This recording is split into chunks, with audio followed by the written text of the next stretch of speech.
안녕하세요. 승리하는 상가족 여러분, 그리고 강성성경연구원 여러분, 오늘은 사도행전 10장 9절에서 23절 상반절 말씀을 베드로에게 환상을 주어 이방 선교의 문을 여셨다라는 제목으로 함께 말씀을 나누도록 하겠습니다.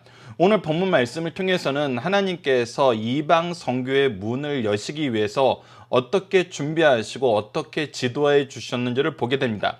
즉 이방 선교의 문은 것은 하나님의 뜻이었습니다. 그리고 그 뜻에 순종하는 삶과 순종하지 못하는 삶이 있었고, 순종하지 못하는 삶을 고쳐주셔서 하나님의 뜻에 순종하게 하시면서 우리의 삶을 복음을 향하여 나아갈 수 있도록 변화시키시는 하나님의 역사가 있습니다. 이 역사의 준비를 우리가 보게 되고 이 역사의 실천을 보게 되는 것입니다. 자, 9절 말씀을 보시다.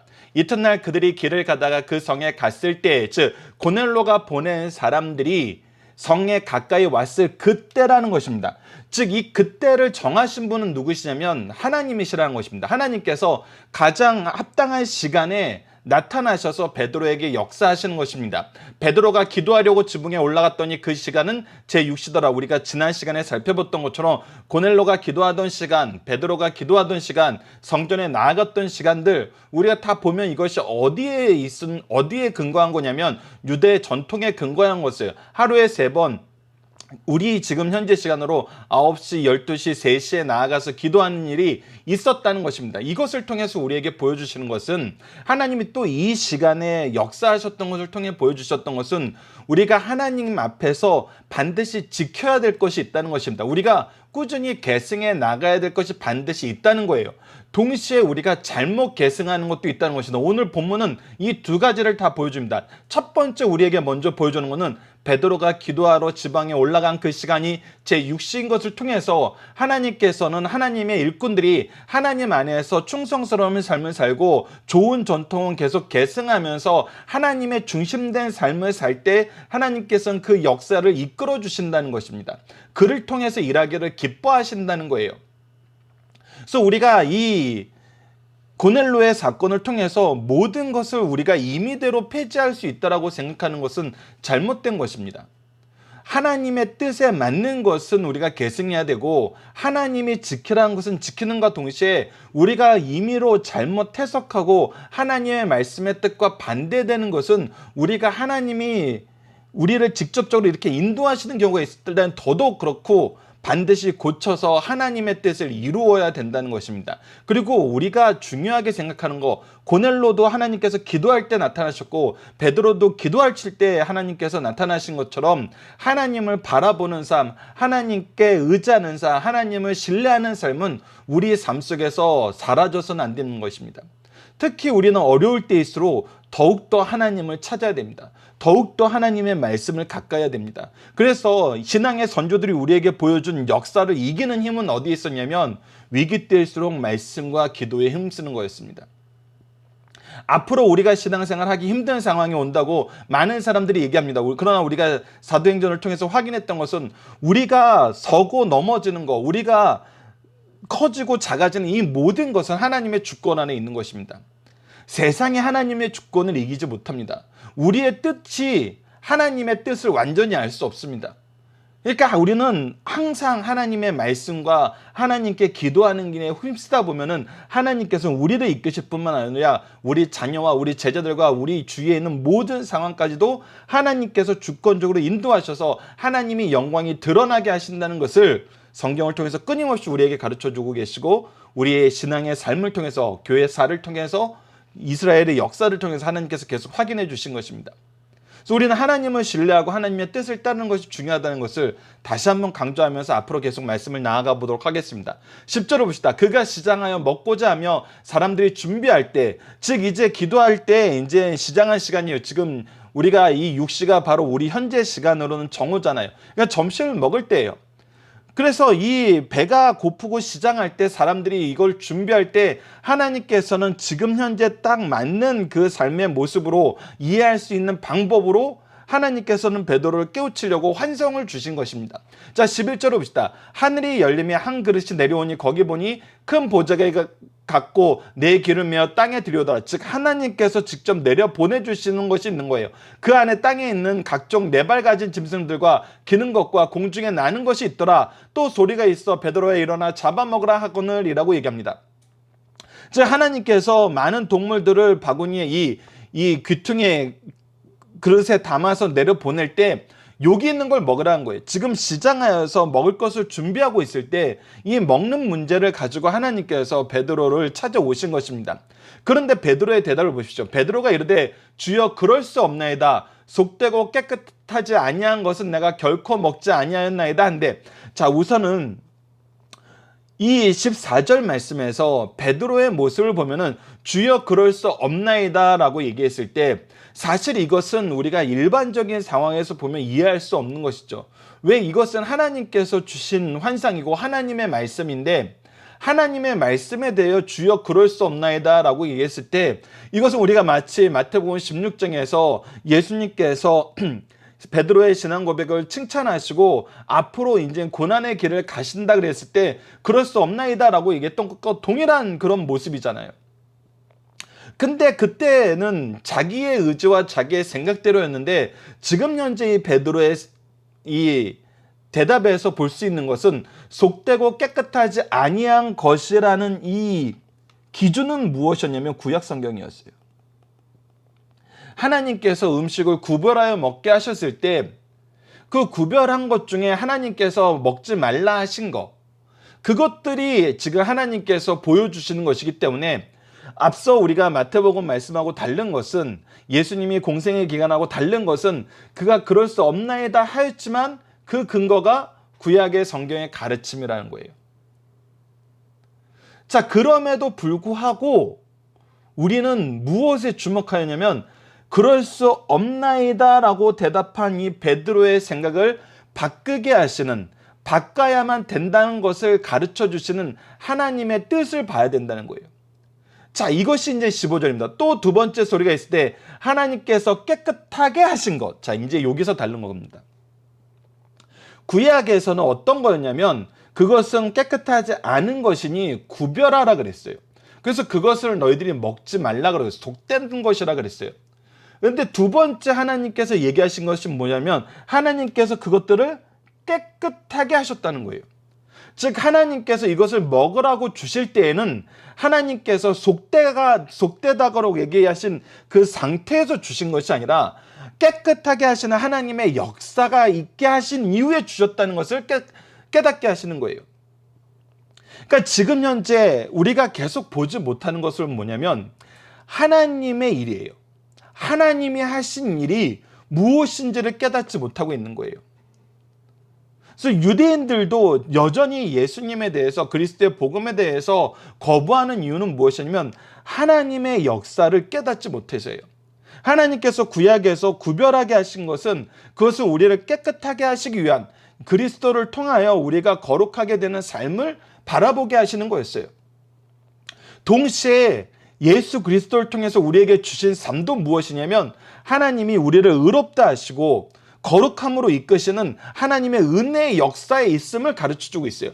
더군다나 예수님 이후로 우리는 어떻게 됐어요? 예수님이 주시는 지혜로 우리는 다시 선지자의 직분을 감당하게 됐어요. 예수님이 주시는 거룩함으로 우리는 제사장의 직분을 감당하게 됐어요. 예수님이 주시는 의의 통치로 우리는 왕의 직분을 감당하게 됐어요. 그래서 예수님을 통해서 우리는 하나님이 우리를 세우신 직분을 회복하였고 직분을 통해서 더 놀라운 일을 하게 되었어요. 그것이 무엇이냐면 예수 그리스도의 복음을 전해서 많은 사람들이 하나님의 자녀가 되고 하나님의 일꾼이 되게 하시는 이 놀라운 복음의 계승의 역사예요. 즉 깨끗하게 하시고 화목하게 하시는 그리스도의 역사예요. 그러니까 그리스도의 역사의 의미가 무엇인지 깨닫지 못하는 베드로에게 그리스도를 통해서 우리를 깨끗하게 하신 하나님의 역사를 보게 하시고 그 안에서 이 역사의 계승이 무엇인지, 구속사의 계승이 무엇인지, 복음의 계승이 무엇인지, 그가 가지고 있던 생활과 관습과 어떤 오랜된 전통의 틀 안에서 하나님의 뜻과 다른 부분을 다시 한번 깨트려 주시는 거예요. 사실 이런 모습은 새로운 것이 아닙니다. 우리가 올해 초에 요한복음을 통해서 살펴봤던 것처럼 예수님께서는 안식일법에 관한 거, 전통에 관한 거, 고르반에 대한 전통에 관한 것도 예수님께서 분명히 지적하셨잖아요. 너희들이 인간의 법으로, 사람의 법으로 하나님의 법을 폐하려 한다는 거예요. 사람의 전통으로 하나님의 역사를 막으려고 한다는 거예요. 그러나 오늘 본문에서 가르쳐주는 것은 그 맥락하고는 조금 차이가 나는 것이 무엇이에요? 하나님께서 완성시키셔서 선물로 주신 은혜의 역사를 이제 흘러가게 해야 되는데 흘러가는 걸 막는 역사가 있는 거예요. 그러니까 구약의 역사가 어떻게 완성되고 어떤 의미가 있고 무엇을 위해서 이것을 주셨는지를 깨닫지 못하는 거예요. 그럴 때 지혜를 주시고 하나님의 뜻을 바라보게 하시는 거예요. 그리고 나서 이제 하나님께서 이 모든 역사가 하나님의 준비하심임을 분명히 보게 합니다. 16절 보면 이런 일이 3번 있어요. 3번 반복해요. 베드로에게 3번 반복한다는 것은 굉장히 중요한 의미예요.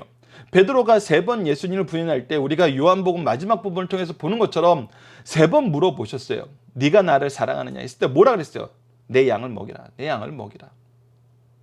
지금 베드로에게 하나님께서 주신, 예수님께서 주신 사명은 무엇이냐면 이제 너에게 맡긴 하나님의 양들을 먹이라는 거예요. 이 일을 3번 가르쳐 주셨어요. 3번 반복하게 하셨어요. 이것은 반드시 지켜야 되는 일이란 거예요. 근데 베드로가 아직 이거에 대해서 깨닫지 못해요. 그래서 17절에 이렇게 얘기합니다. 베드로가 본 바 환상이 무슨 뜻인지 속으로 의아해하더니 아직 이것이 어떤 뜻인지 정확하게 알 수 없어요. 근데 마침 하나님께서 이미 때를 조율하셨잖아요. 이들이 성에 가까이 왔을 때 베드로가 기도할 때 하나님께서 이 환상을 주셨고 이 환상이 끝나자 마침 그들이 오게 됐어요. 하나님께서 타이밍을 조절해 주신 거예요. 고넬로가 보낸 사람들이 시몬의 집을 찾아와 문 밖에서 불러 이르되 베드로라 하는 시몬이 여기 유숙하느냐. 이 이방인들이 와서 베드로라 하는 시몬을 찾는 것 자체가 있을 수가 없는 일이에요. 그런데 그가 찾아왔어요. 그리고 베드로는 그 환상에 대해서 생각할 때 성령께서 직접 얘기하시는 거예요. 보십시오. 성령께서 뭐라고 얘기하시는지. 이 사람들은 누가 보낸 사람들이었어요? 고넬로가 보낸 사람들이었어요. 근데 성령께서 이렇게 얘기하십니다. 성령께서 그에게 말씀하실 때 두 사람이 너를 찾으니 일어나 내려가 의심하지 말고 함께 가라. 의심하지 말고 함께 가라. 내가 그들을 보냈느니라. 누가 보내신 거예요? 성령께서 보내신 거예요. 하나님께서 보내신 거예요. 삼위일체 하나님의 역사를 통해서 이들이 베드로를 찾아오게 된 거예요. 하나님이 준비하시고 하나님이 행하신 일을 내가 막을 수 없어요. 내가 하지 않아야 될 일이라고 얘기할 수가 없어요. 그래서 베드로의 순종의 역사가 바로 나타납니다. 그럴 수 없습니다라던 것이 아멘 하고 순종하는 역사가 뭐냐면 바로 23절에 베드로가 들어 그를 유숙하게 아니라 즉 한 집에서 함께 잠을 자면서 교제를 나눴다는 거예요. 이것은 우리가 이미 예수님이 이 빌라도의 재판정에서 이스라엘 지도자들이 보여준 모습을 통해서 확인했던 거예요. 이스라엘 지도자들은 이방인하고 교제하는 것을 극도로 싫어했어요. 이것은 속된 것이라고 그들이 생각했어요. 그러니까 베드로가 그들을 집으로 들인다는 것은 그들과 교제하는 거예요. 예수님도 공생의 기간에 삭개오의 집에 있을 때 얼마나 많은 사람들이 예수님을 비난했어요. 왜 죄인들하고 교제를 하는 거냐는 거예요. 근데 예수님이 미리 보여줬던 본과 함께 하나님의 명령이 직접적으로 임하자 베드로는 순종하는 거예요. 순종하면서 또 한 가지 순종이 나타나죠. 바로 고넬로의 보냄을 받고 이 베드로를 찾아온 사람들의 순종이에요. 22절을 봅시다. 그들이 대답하되 백부장 고넬로는 의인이요 하나님을 경외하는 사람이라. 중요한 것은 의인이요 하나님을 경외하는 사람이라. 고넬로에 대해서 그가 가지고 있는 이 세상적인 직분이나 세상적인 어떤 것을 보여주는 것이 아니라 그가 하나님 앞에 하나님을 어떻게 생각하고 있는지를 얘기하는 거예요. 유대 온 족속에 칭찬하더니 그래서 유대 족속의 칭찬을 받는 사람이에요. 그리고 어떤 일이 있었냐면 그가 거룩한 천사의 지시를 받아 당신을 그 집으로 청하여 드리게 하는지라 하는데, 이것이 하나님의 뜻 안에서 하나님의 명령을 우리가 순종함으로 이 자리에 왔다는 거예요. 하나님과의 관계와 하나님의 명령에 어떻게 순종했는지만을 얘기해요. 그래서 지금 현재 이 본문 말씀을 통해서 우리가 발견하게 되는 사건은, 역사는 하나님의 준비하심과 하나님의 명령에 순종하는 사람들의 역사예요. 순종하는 사람들의 역사예요. 자, 그 순종의 영역을 우리가 다시 한번 봅시다. 9절에서, 그리고 고넬로가 기도하는 시간을 통해서 우리가 보게 되는 건 뭐예요? 좋은 것은 계속 계승하면서 순종해야 돼요. 잘못된 것은 고치면서 순종해야 돼요. 우리의 신앙의 모습은 이 두 가지가 항상 같이 갑니다. 하나님께서 기뻐하시는 것은 지키면서 순종하고, 하나님께서 잘못됐다 하신 것은 고치면서 순종하는 거예요. 우리가 때로는 착각할 때가 있어요. 때로는 우리가 잘못 행할 때가 있어요. 잘못 행하는 경우가 언제냐면, 우리가 좋다 하는 것은 계속 우리가 열심히 하면서 이것을 하나님 앞에 순종한다고 착각할 때예요. 하나님이 기뻐하시건 싫어하신 건 이것을 먼저 생각하지 않고, 우리 생각에 옳은 것은 우리가 열심을 내면서 그것이 순종이라고 착각하는 거예요. 그러나 우리가 로마서 10장 2절 말씀을 통해서, 2절 3절 말씀을 통해서 보는 것을 보면은, 하나님을 아는 지식이 없는 상태에서 내가 열심히 하는 것은 무엇과 같을 수 있냐면, 하나님의 법을 열심으로 어기는 것과 동일할 수 있다는 거예요. 그래서 우리는 항상 말씀의 귀를 기울이고 기도함 속에서 하나님의 인도를 받아야 돼요. 그래서 말씀을 기초로 하지 않고, 말씀을 근거로 하지 않고, 기도하지 않고 우리가 어떤 것을 열심히 하는 것은 사실 주의해야 된다는 것입니다. 그리고 주의할 때 우리에게 또 은혜가 되는 것은 무엇이냐면, 하나님께서 우리가 갈 길을, 할 이야기를 인도해 주신다는 거예요. 오늘 본문 말씀에서도 보십시오. 내가 그 길을 찾은 거 아니에요. 내가 그 방법을 찾은 거 아니에요. 하나님께서 말씀하시고 하나님께서 고치게 하셨어요. 이것이 그리스도인들이 정말 세상을 살 때 느끼는 행복이며 은혜인 것입니다. 하나님이 나를 항상 지도해 주세요. 하나님의 지도에 우리는 뭐 하면 된다? 순종하면 된다. 자, 본문 묵상을 통해서 다시 한번 보도록 하겠습니다. 주님은 베드로를 고넬로에게 보내기에 앞서 어떻게 준비하십니까? 베드로가 하나님의 뜻을 알 수 있도록, 미리 깨닫게 하도록 먼저 말씀으로 가르쳐 주시는 거예요. 그리스도의 복음의 의미, 깨끗하게 하시는 의미를 알게 하시는 거예요. 그래서 구약의 이 규례와 율례와 율법과 이 율법이 예수님을 통해서 어떻게 완성되었고, 이 완성된 복음 안에서 우리가 어떻게 행동해야 되는지, 이제 그 오랜 세월 지켜왔던 관성에 의해서, 이 어떤 습관에 의해서 가지고 있던 것을 이제 바꿔야 될 때 어떻게 바꿔야 되는지, 왜 바꿔야 되는지, 이 바꿀 수 있는 이유가 무엇인지 분명히 알게 하시는 거예요. 그래서 우리가 다음 시간에 확인하는 거지만, 베드로가 가서 고넬로에게 가서 한 이야기가 무엇입니까? 예수 그리스도의 복음이잖아요. 예수 그리스도의 복음. 예수 그리스도의 복음이 우리에게 어떤 역사를 완성시키게 하고 어떤 은혜의 역사를 계승하게 하는지를 보여주는 거예요. 그래서 하나님께서는 하나님의 뜻을 알 수 있도록 지혜의 길을 우리에게 인도해 주신다는 것입니다. 순종하게 하시는 하나님의 은혜의 역사가 먼저 우리를 준비시키신다는 것, 우리가 다시 한번 확인하게 됩니다. 두 번째, 환상을 통해서 무엇을 먹으라 하시면 베드로는 어떻게 대답합니까? 구약에서 얘기한 속된 것을 먹으라 하시는데, 베드로는 이거에 대해서 할 수 없다라고 얘기해요. 그러나 하나님은 뭐라고 얘기합니까? 하나님이 깨끗하게 한 걸 속되다고 얘기하지 말라 그래요. 하나님이 깨끗하게 하심을 우리가 알지 못한 거예요. 세 번째, 고넬로가 보낸 사람들이 왔을 때 성령께서 베드로에게 무엇을 명령하는 거예요? 내가 보냈다 그래요. 내가 보냈다 그래요. 하나님의 역사라는 거예요.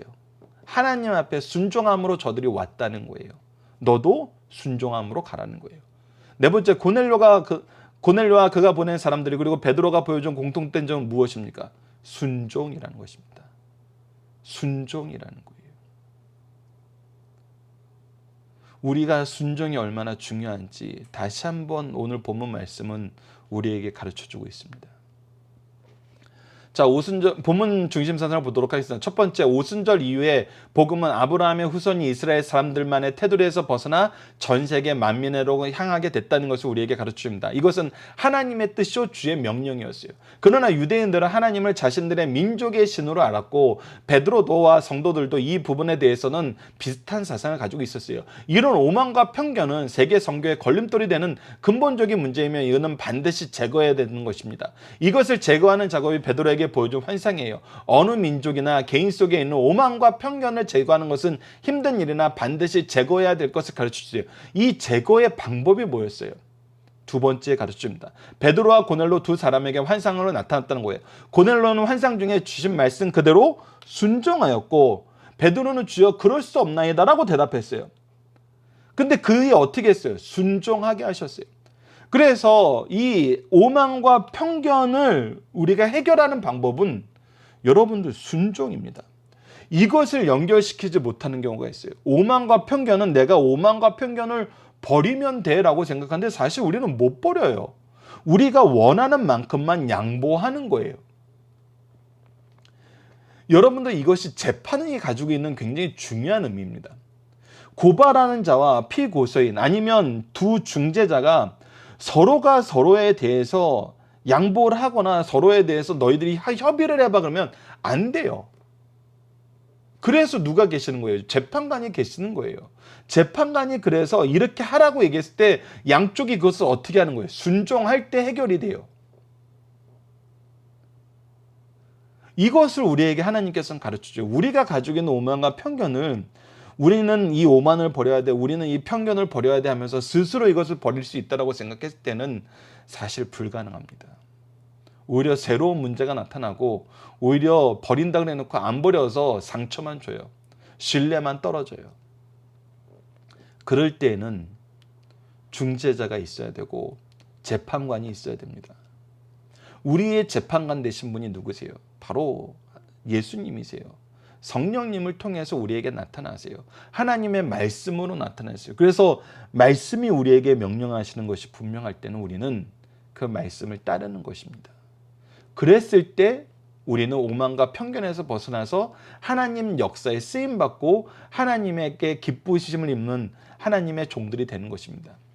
이때 하늘에서 소리가 있어 가로되 하나님께서 깨끗하게 하신 것을 내가 속되다 하지 말라고 하심으로 이제부터 사람이 출생에 의해 성속이 구별되는 일은 있을 수 없다고 선언해요. 이를 베드로에게 깨닫게 하기 위해서 고넬로가 보낸 사람들이 베드로를 초청하여 모시러 왔고, 베드로는 최초로 그들 이방인과 함께 피장집의 유숙, 즉 그들과 함께 교제하게 된 거예요. 이것도 뭐 한 거예요? 순종한 거예요. 성령의 말씀에 순종한 거예요. 사람들이 순리적으로 변화될 수 없을 때에는 강권적인 역사로 변화시키는 하나님의 의지를 강력하게 보여주면서 이 하나님의 의지에 뭐 해야 된다? 순종해야 된다. 자, 세 번째, 베드로와 고넬로의 만남은 성령께서 중재하신 것입니다. 즉 성령의 인도하심 안에서 된 거예요. 성령의 뜻 안에서 된 거고, 성령의 준비하심 안에서 된 거고, 성령의 계획하심과 성령의 역사로 이것이 완성되는 걸 우리가 보게 돼요. 이 만남을 통해 그리스도 안에서는 유대인이나 이방인의 구별, 차별이 없다는 것을 보여주는 것입니다. 또 그리스도인들은 그리스도의 사랑에 감격할 때 자기 시야에 들어온 모든 일을 포용할 수 있다는 진리를 깨닫게 해요. 나에게 맡긴 영혼이 내가 정한 것이 아니에요. 하나님이 인도하여서 나에게 보내준 사람들이에요. 그래서 성도들의 교회 생활에는 어떤 경우에도 교만과 편견은 영원히 버려야 된다는 사실을 가르쳐주면서 우리는 하나님의 뜻에 무엇해야 된다? 순종함으로 그들을 그리스도의 복음으로 인도해야 된다. 자, 본문 다짐입니다. 베드로의 향변에서 드러나는 무죄는 무엇입니까? 하나님이 하신 일을 깨닫지 못하는 거예요. 하나님이 깨끗하게 하시는 이 그리스도의 복음의 은사가 무엇인지, 은혜가 무엇인지, 이것이 의미하는 바가 무엇인지를 여전히 깨닫지 못하고 있어요. 그러나 이 안에서 우리가 경험하게 되는 은혜는 뭐예요? 하나님은 우리를 무지한 상태에 내버려 두지 않으시고 하나님의 지혜로 인도하신다는 거예요.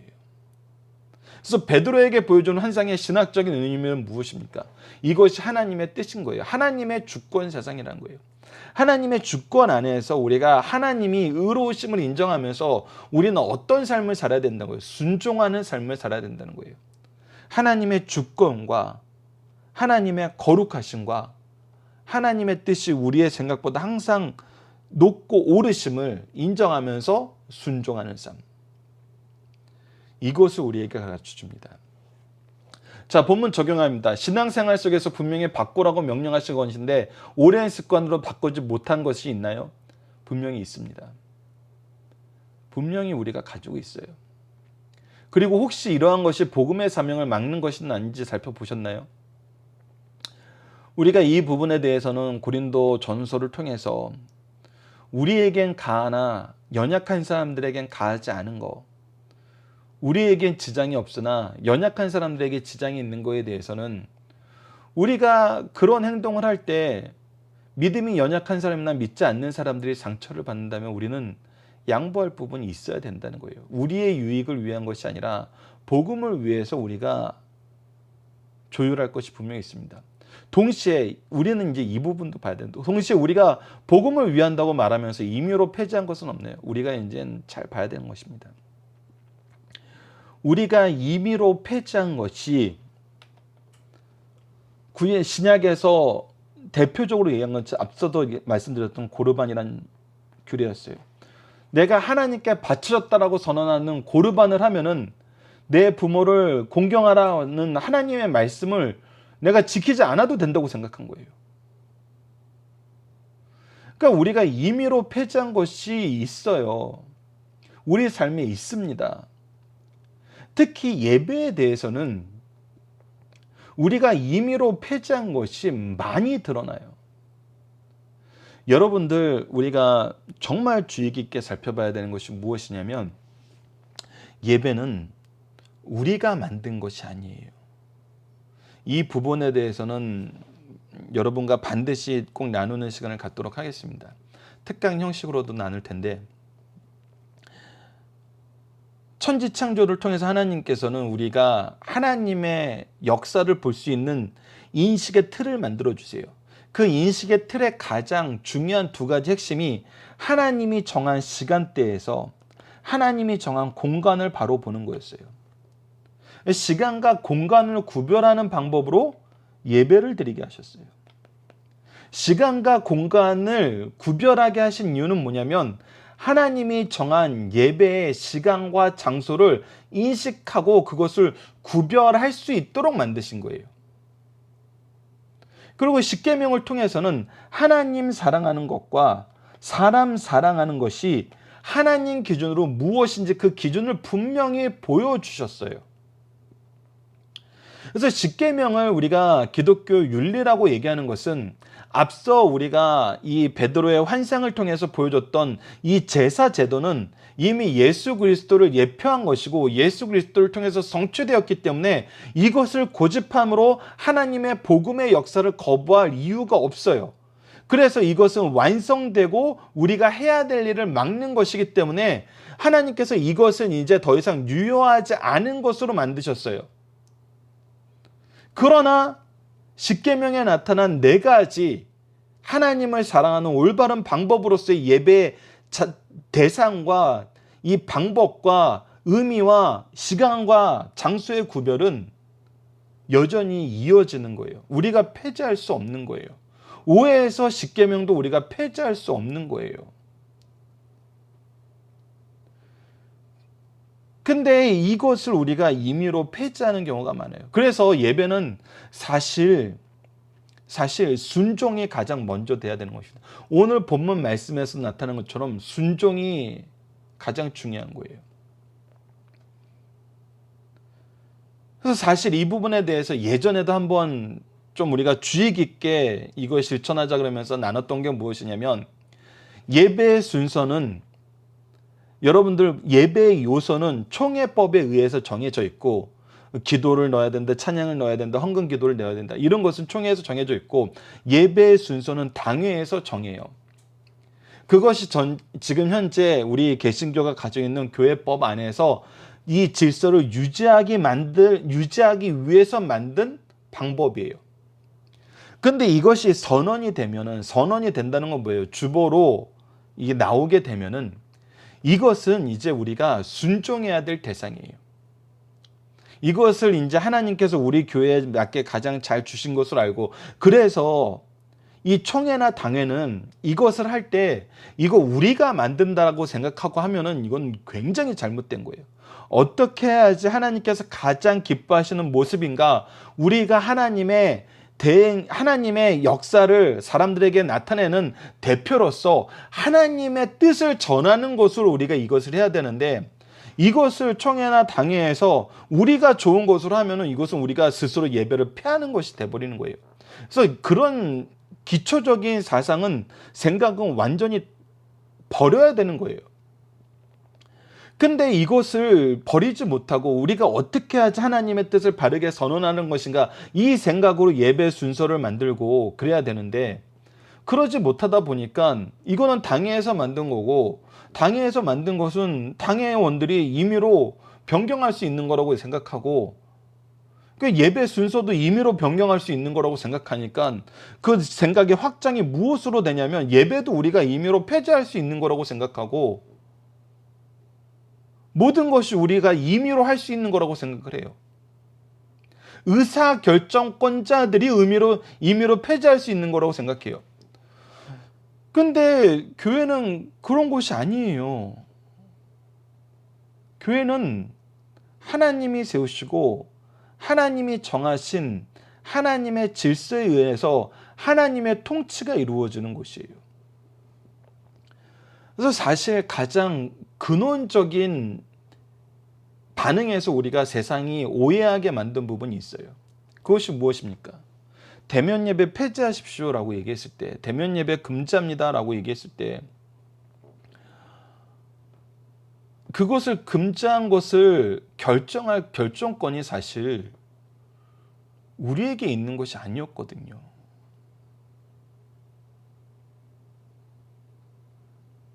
우리에게 있는 것이 아니었어요. 우리에게 있다라고 생각하는 그 출발점 자체가